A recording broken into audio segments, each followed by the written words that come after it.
দেখো এখানে তো আমার বাঁধাকপি হয়ে গেছে। বাঁধাকপিটা আমি রুটি দিয়ে কিছুটা খেয়েছি। বাঁধাকপি হয়ে গেছে, এখানে কাঁকরোল ভাজা হয়ে গেছে। এখানে ইলিশ মাছটা আমি আজকে অল্প করেই করছি, কাঁচকলা দিয়ে ঝোল করব। তো এখানে আমি ইলিশ মাছ লবণ হলুদ মাখিয়ে রেখেছি। আর এখানে কচু বাটা করবো। কচুটা আমি মেশিনে কুড়িয়ে নিয়েছি, এবারে মিক্সিতে বেটে নেব।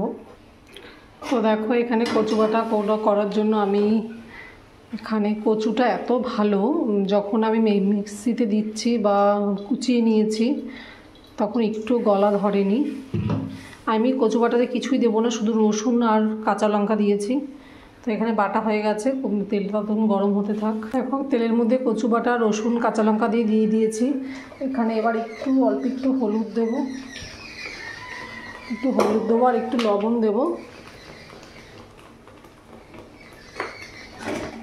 এটাকে এবার টানাবো শুকনো শুকনো করে। তারপর নামানোর আগে একটু মিষ্টি দেব। অনেকে কচু বাটা নারকেল দিয়েও খায় কাঁচা।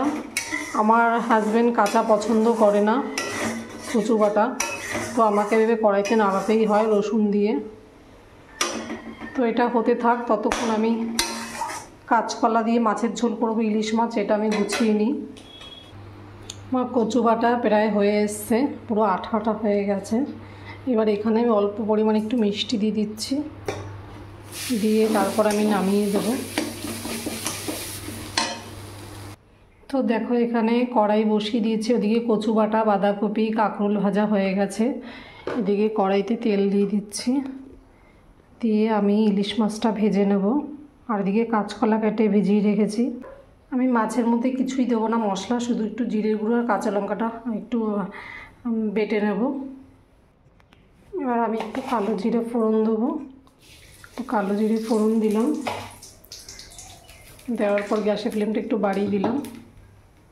এখানে এবার কাঁচকলাগুলো দিয়ে দিলাম। কাঁচকলাগুলো একটু হালকা লাল লাল করে একটু ভেজে নেব। আর এখানে মাছ ভাজা হয়ে গেছে, হালকা হালকা ভেজে নিয়েছি।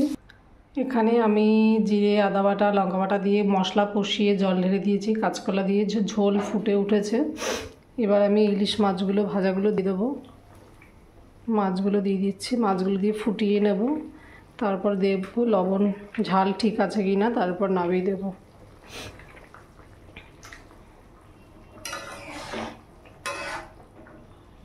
একটু ফুটতে লাগুক, তারপরে নামাবো। পাতলা ঝোলই রাখবো, ইলিশ মাছের পাতলা ঝোল সত্যি খেতে ভালো লাগে। আর ইলিশ মাছ যেইভাবেই করো না কেন ভালোই লাগে। যাই হোক, এটা হতে থাক। তো দেখো এখানে ইলিশ মাছের পাতলা ঝোল রেডি। আজকের আমাদের মেনু ইলিশ মাছের পাতলা ঝোল, কাঁচকলা দিয়ে বাঁধাকপির তরকারি, কাঁকরোল ভাজা, আর এখানে হচ্ছে কচু বাটা, এখানে হচ্ছে টমেটোর চাটনি খেজুর আমসত্ত্ব দিয়ে। তো টাটা সবাইকে।